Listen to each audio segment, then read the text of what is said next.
Morning बच्चों, कार्बनिक यौगिकों का विश्लेषण एवं शुद्धिकरण के अंतर्गत हम अभी तक भारात्मक विश्लेषण की विधियों को हमने देखा और पिछली क्लासेस में हम उसमें लेबिंग विधि पर आधारित हमने न्यूमेरिकल सवाल को देखा था और इसके पश्चात हमने जेल्डाल विधि के आधार पे विभिन्न और विधियों के पे आधारित न्यूमेरिकल प्रश्न को हमने हल किया था।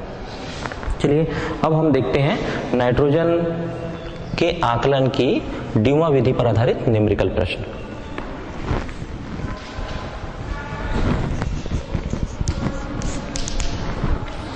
नाइट्रोजन के आकलन की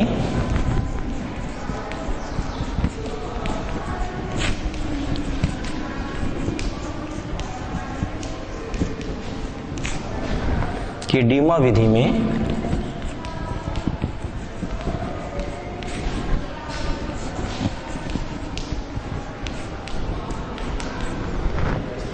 किसी कार्बनिक यौगिक के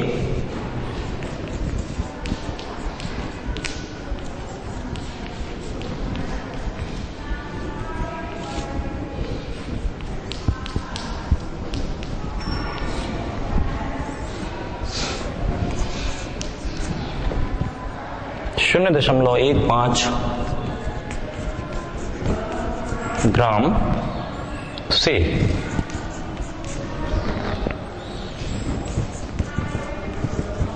25 ml नाइट्रोजन गैस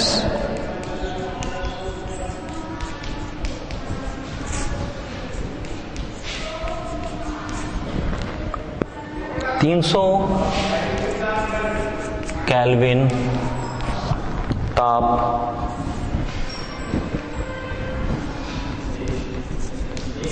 तथा 715 mm दाब पर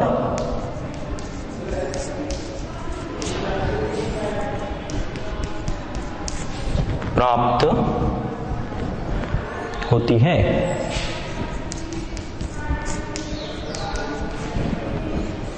यदि 300 केल्विन पर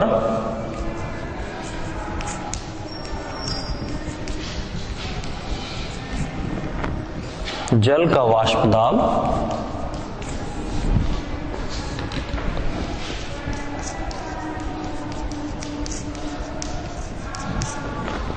15 mm हो तो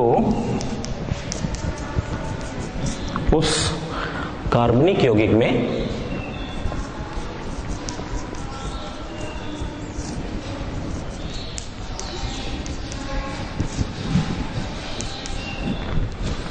नाइट्रोजन का प्रतिशत ज्ञात करो।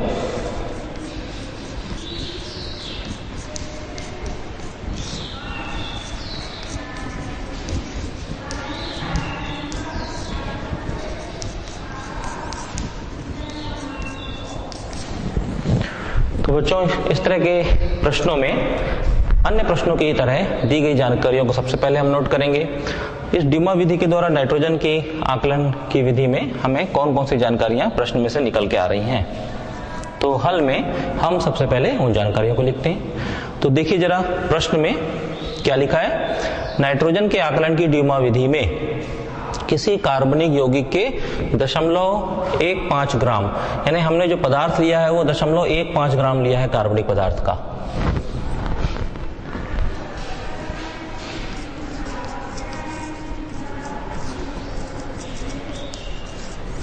कार्बनिक पदार्थ की मात्रा बराबर 0.15 ग्राम। अब आगे बढ़ते हैं।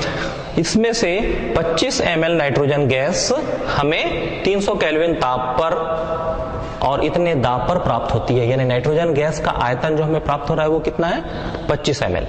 तो हम लिखेंगे इस कार्बनिक पदार्थ से प्राप्त नाइट्रोजन गैस का आयतन बराबर 25 ml। हम ये जो नाइट्रोजन गैस प्राप्त कर रहे हैं ये कितने ताप पर हमें प्राप्त हो रही है, 300 केल्विन ताप पर। ताप मान बराबर 300 केल्विन। इसके पश्चात हम आगे देखते हैं 300 केल्विन ताप पर तथा 715 mm दाब पर प्राप्त होती है। दाब का मान दिया हुआ है, इसे थोड़ा सा ऊपर मैं मिटाता हूं इस प्रश्न के इस हिस्से को।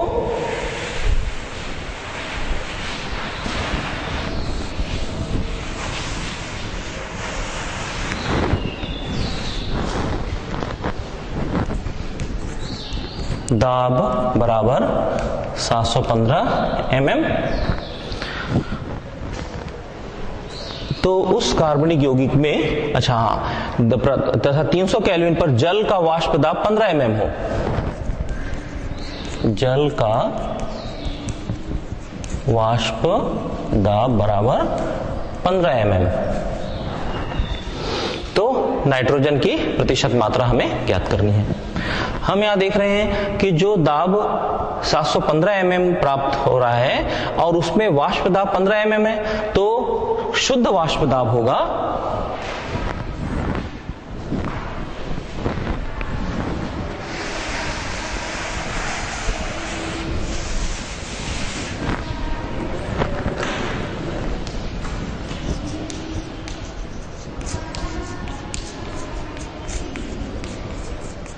शुद्ध वाष्प दाब बराबर 715 माइनस 15 अर्थात 700 mm।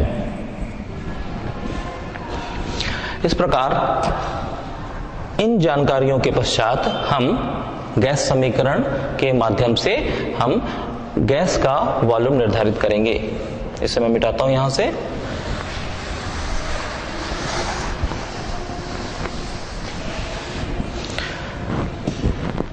गैस समीकरण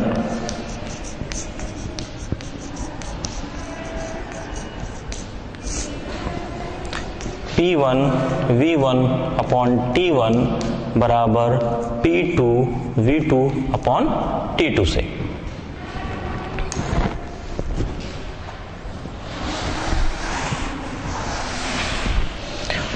प्रश्न में दी गई जानकारियों को हम इकट्ठा करके यहाँ पे रखेंगे। यहाँ पर इस समीकरण में बायां भाग हमारे प्रयोग द्वारा प्राप्त प्रेक्षण से पर आधारित है तथा इसका दाहिना भाग स्टैंडर्ड टेम्परेचर प्रेशर यानी कि सामान्य ताप दाब पर आधारित प्रेक्षण है। हम जानते हैं कि साधारण ताप दाब पर प्रेशर यानी कि जो P2 है यहाँ पे वो 760 mm होता है। वॉल्यूम हमें ज्ञात करना है और T2 0 डिग्री सेंटीग्रेड पे हम लेते हैं। सामान्य ताप दाब पर 0 डिग्री सेंटीग्रेड, अगर इसे केल्विन में बदलना चाहें तो ये होता है 273 केल्विन। क्योंकि हमने ये पूरे ऑब्जर्वेशन केल्विन में हमें करने हैं, इसलिए हम उसे केल्विन वाले मान को लेंगे। अब ये मान यहाँ पे हम रखते हैं। गैस के अवस्था समीकरण में दिए गए मान को रखने पर हमें इस तरह के व्यंजक प्राप्त होंगे। इंप्लाइज दैट P1 बराबर आया शुद्ध वाष्प दाब 700 mm इंटू V1, जो गैस नाइट्रोजन गैस हमें 25 ml मिली थी, जो हमने नोट किया था अभी 25 ml, ये नाइट्रोजन का आयतन है। ये नाइट्रोजन का आयतन वो आयतन है जो हम सैंपल से लिए थे। T1 का मान आया 300, T1 का मान हमने लिया 300 केल्विन बराबर P2 का मान है 760 mm, V2 हमें ज्ञात करना है और T2 का मान है 273 केल्विन। जब इस समीकरण को हम हल करेंगे तो हमें यहां से V2 का मान प्राप्त होगा। V2 बराबर हम लिख सकते हैं 700 गुणित 25 गुणित 273 बटे 300 गुणित 760। इस हिस्से को V2 की गणना करने के लिए इस हिस्से को हमें हल करना होगा। हम इसे हल करके देखते हैं और हमें क्या मान प्राप्त होता है। इसे मिटाता हूं मैं।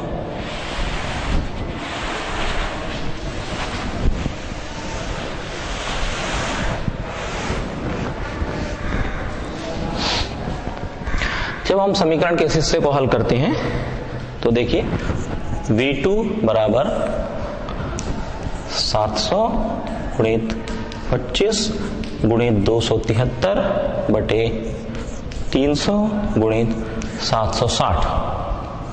हम देख सकते हैं यहाँ पे ये जीरो यहाँ कैंसिल हो रहा है। 3 से हम आगे डिवाइड करें तो ये डिवाइड हो रहा है पूरा। 3 एकम 3 और 3 या 27 और 3 एकम 3, 91 बचा। इससे ज्यादा कैलकुलेशन यहीं पे हम करेंगे तो काफी जटिलताएं बढ़ जाएंगी और हमें समझ में नहीं आएगा कि हम इसे और कौन सी राशि को किस राशि से भाग दे रहे हैं। इसलिए अच्छा होगा कि हम इसे फिर से नोट करके फिर आगे की प्रक्रिया को करें।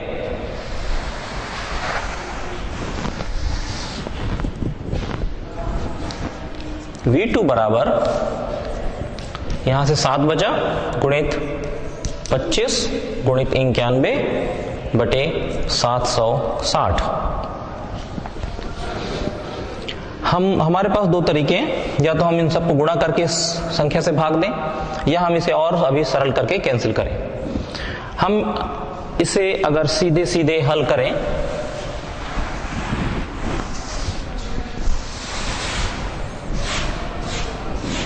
अगर हम इसे हल करते हैं तो हमें V2 का मान प्राप्त होता है 28.95 ml।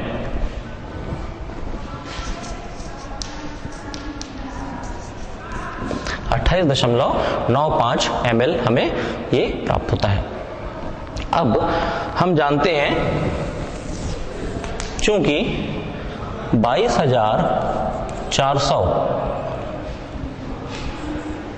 ml नाइट्रोजन के अमोनिया के आयतन में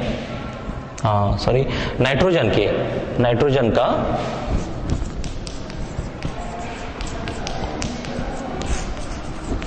$22,400 ml नाइट्रोजन का जो आयतन है उस पर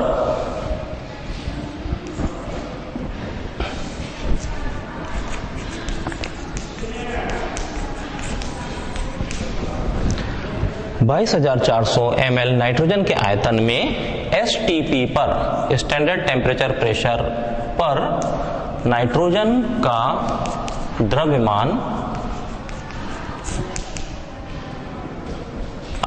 28 ग्राम होता है।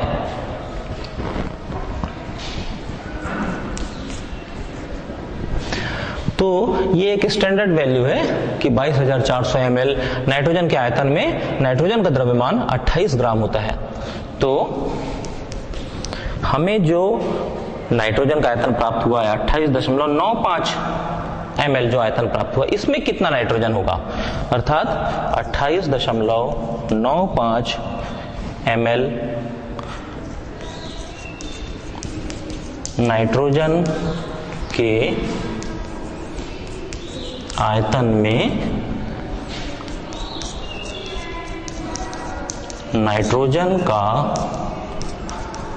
द्रव्यमान बराबर कितना हो जाएगा। ये जब 22,400 में इतना तो 28.95 में कितना, अर्थात 28.95 गुणित 28 बटे 22,400 ग्राम। अगर हमें नाइट्रोजन की प्रतिशत मात्रा निकालनी है तो इसे हमें पुनः, अब ये जो मात्रा हमने निकाली है यह नाइट्रोजन की प्रतिशत मात्रा कितने में है, 28.95 ml में इतने ग्राम है। तो हमने जो ये सैंपल लिया था वो कितने ग्राम का लिया था, 0.15 ग्राम का। अर्थात इस कैलकुलेशन को यहां पे मिटाता हूं मैं।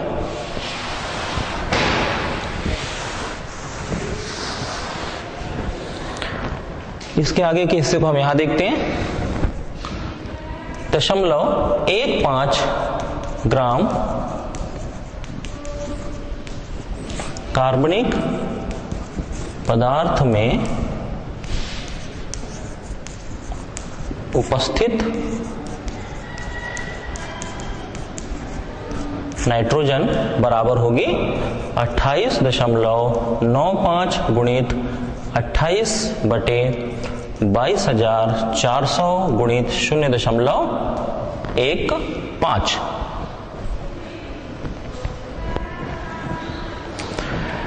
तो इस समीकरण के माध्यम से हम इसकी ग्राम में मात्रा निकाल लेते हैं नाइट्रोजन का, परंतु अगर हमें नाइट्रोजन का प्रतिशत मात्रा निकालना है तो हमें इसे 100 से और मल्टीप्लाई करना पड़ेगा, यानी हमें जो मिलेगा फिगर 28.95 गुणित 28/22,400 गुणित 0.15 गुणित 100। इस हिस्से को अगर हम हल करें तो हमें नाइट्रोजन की प्रतिशत मात्रा ज्ञात हो जाएगी, और जो कि 17.46% कैलकुलेट की जा सकती है।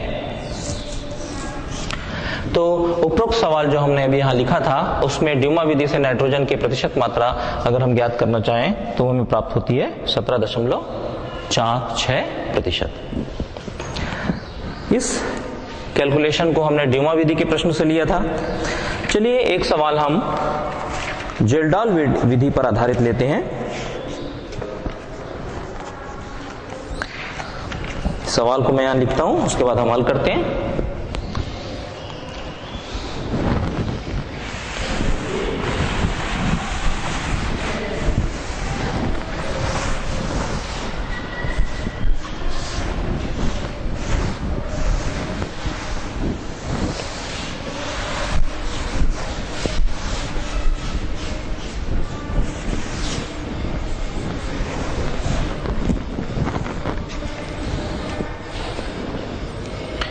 सवाल है किसी कार्बनिक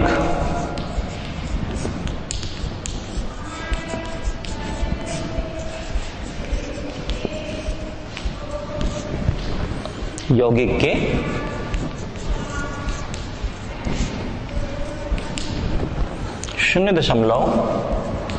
.50 ग्राम को लेकर जेल्डाल विधि द्वारा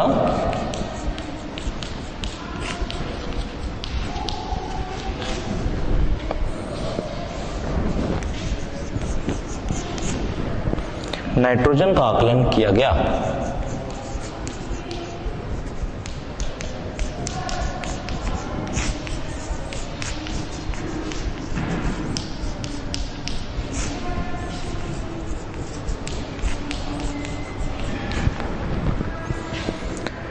तथा मुक्त अमोनिया गैस को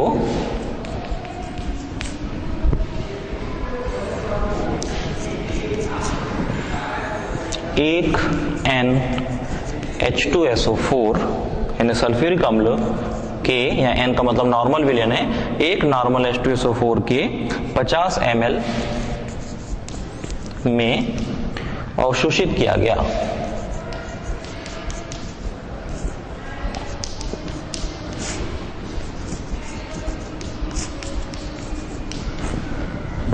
अमोनिया द्वारा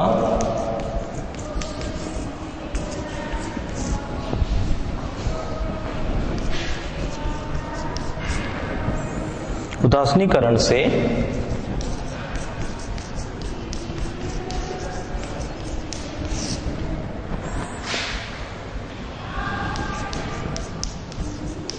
बचे अम्ल की मात्रा का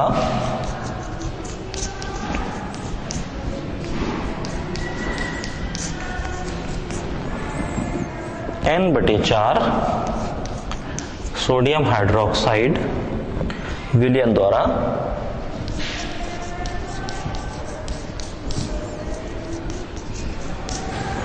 अनुवापन करने से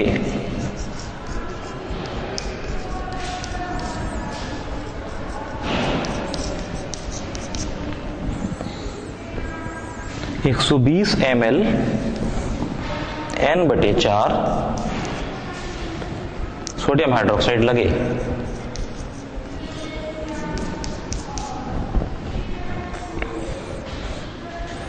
यौगिक में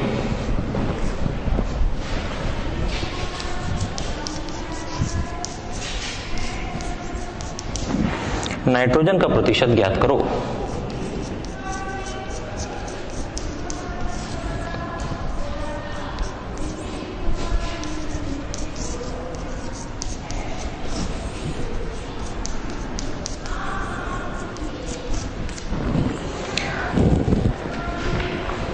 इस प्रश्न में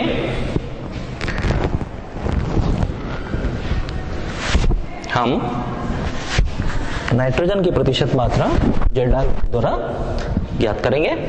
जेडाल विधि में हमने देखा था कि इसमें अमोनिया को H2SO4 के पास भेजा जाता है, जहां वो उसको उदासीनीकरण करता है, और बचे हुए सल्फ्यूरिक अम्ल का हम बाद में एक अनुमापन के द्वारा उसकी सांद्रता ज्ञात कर लेते हैं। यह विधि इस तथ्य पर आधारित थी। तो यहाँ पर जो जानकारियां हमें प्राप्त हुई हैं उसके माध्यम से हम सबसे पहले उन्हें लिख लेंगे और उसके बाद आगे गणना करते हैं। चलिए इसके बाद हम देखते हैं इस सवाल को।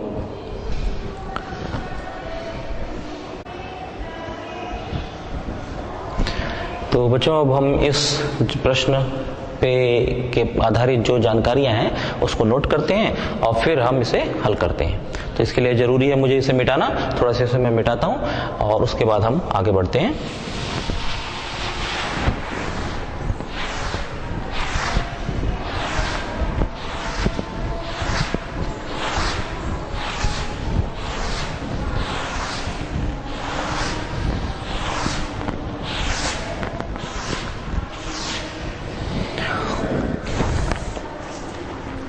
इस प्रश्न को हम देखें तो हम देखते हैं 120 ml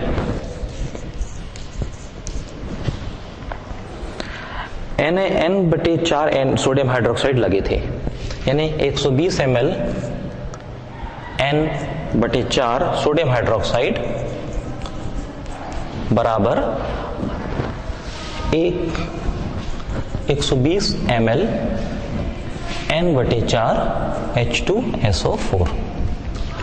हम जानते हैं कि अगर समान नॉर्मलता हो अम्ल या क्षार की तो उनके समान आयतन के द्वारा ही उसे पूर्णतः उदासीन किया जा सकता है। अर्थात 120 ml N/4 सोडियम हाइड्रोक्साइड बराबर वो समकक्ष होगा, इसकी मात्रा बराबर होगी 120 ml N/4 H2SO4 की। हम 120 ml N/4 को लिख सकते हैं, यानी N/4 सांद्रता का अम्ल अगर 120 ml लग रहा है तो सीधी सी बात है कि अगर इसको एक नॉर्मल विलेन लें, यानी इसकी सांद्रता 4 गुनी कर दी जाए तो इसका चौथाई हिस्सा आयतन के रूप में हमें लगेगा। अर्थात 30 ml 1 N H2SO4 के बराबर होगा। 120 ml N/4 का सांद्रता का H2SO4 सिर्फ 30 ml 1 N, इसकी सांद्रता बढ़ गई है इसलिए इसका आयतन कम लगेगा। अर्थात 30 ml 1/N H2SO4 के बराबर होगा।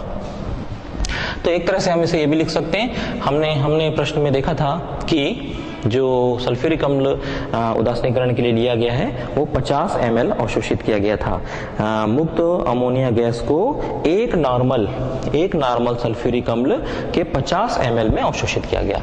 अब 50 ml में अवशोषित किया गया था, लेकिन यहाँ पे 30 ml ही खर्च हो रहा है, मतलब 30 ml उदासीनीकरण में खर्च हुआ और शेष 20 ml बचा।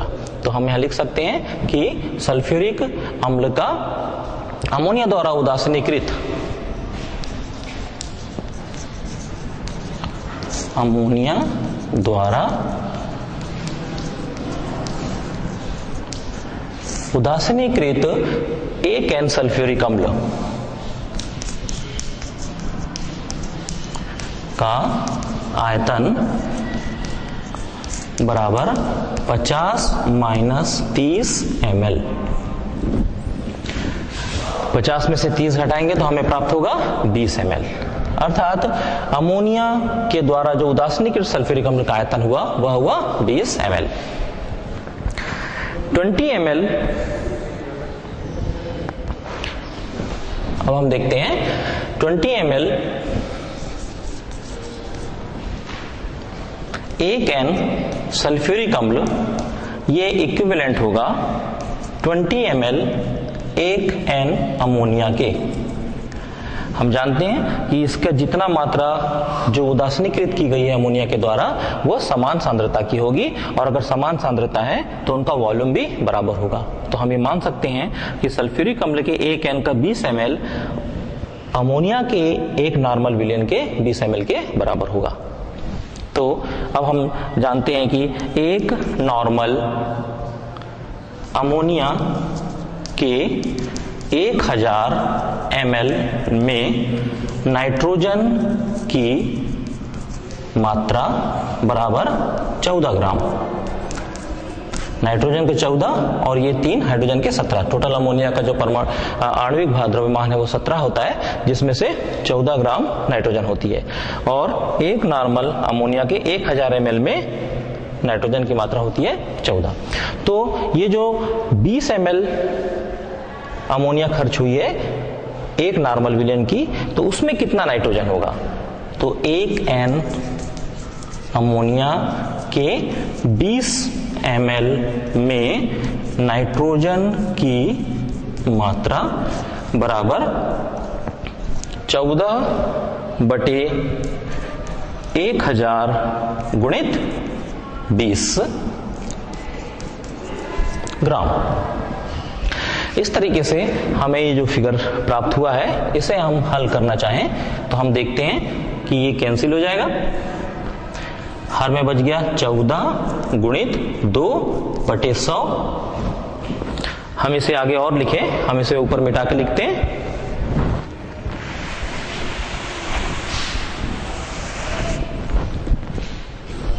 तो 14 दूनी 28, 14 का 2 में गुणा करेंगे मिलेगा 28 अंश में, हर में 100 है। इसे हम दशमलव में परिवर्तित करना चाहें तो ये मिलेगी 0.28 ग्राम नाइट्रोजन। यह 0.28 ग्राम नाइट्रोजन की जो मात्रा मिली है वो 1 N अमोनिया के 20 ml में है। यह 20 ml में प्राप्त हुई है। ये जो नाइट्रोजन की मात्रा प्राप्त हुई है ये उस कार्बनिक पदार्थ से ली गई है जो हमने सैंपल के तौर में लिया था, और वह था 0.50 ग्राम। अर्थात ये जो नाइट्रोजन की मात्रा है यह 0.50 ग्राम कार्बनिक पदार्थ से आ रही है। तो हम आगे इसमें और बढ़ते हैं, इस स्टेप को मिटा रहा हूं मैं।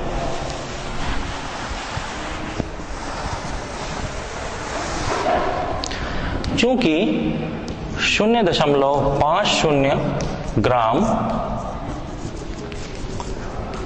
कार्बनिक पदार्थ में उपस्थित नाइट्रोजन बराबर 0.28 ग्राम, तो 1 ग्राम कार्बनिक पदार्थ में उपस्थित नाइट्रोजन बराबर कितना हो जाएगा? 0.28/0.50 ग्राम। अगर हम इसे हल करें तो हमारे पास नाइट्रोजन की एग्जैक्ट मात्रा होगी, परंतु हमें इसे प्रतिशत में ज्ञात करने के लिए कहा गया है, और इसके अलावा हम सामान्यतः प्रतिशत में ही ज्ञात करते हैं भरात्मक आकलन में तत्वों की मात्रा। अतः हम इसे प्रतिशत में ज्ञात करने के लिए 100 में लेंगे। इसलिए 100 ग्राम कार्बनिक पदार्थ हो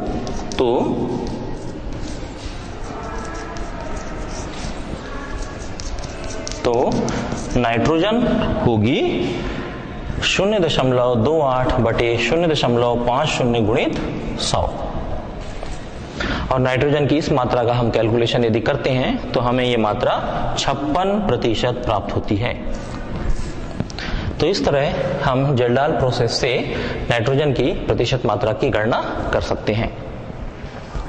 तो बच्चों, अभी तक के इस पाठ में से हमने कार्बनिक यौगिकों के विश्लेषण और शुद्धिकरण से संबंध में बहुत सी बातें जानी, जिसमें हमने इसके शोधन को देखा, शोधन की प्रक्रियाओं को देखा, जिसमें क्रिस्टलाइजेशन था, आसवन था, प्रभाजी आसवन थे, ऊर्ध्वपातन विधि थी, इसमें क्रोमेटोग्राफी विधि थी। इसके बाद हम आसवन के विभिन्न तरीके थे। इसके बाद हमने इसके गुणात्मक विश्लेषण देखा, जिसमें हम उनके कौन कौन से तत्व मौजूद हैं उसकी जांच करते हैं, जिसमें हम कार्बन और हाइड्रोजन, ऑक्सीजन, नाइट्रोजन, सल्फर और हैलोजन, फास्फोरस की जांच करते हैं।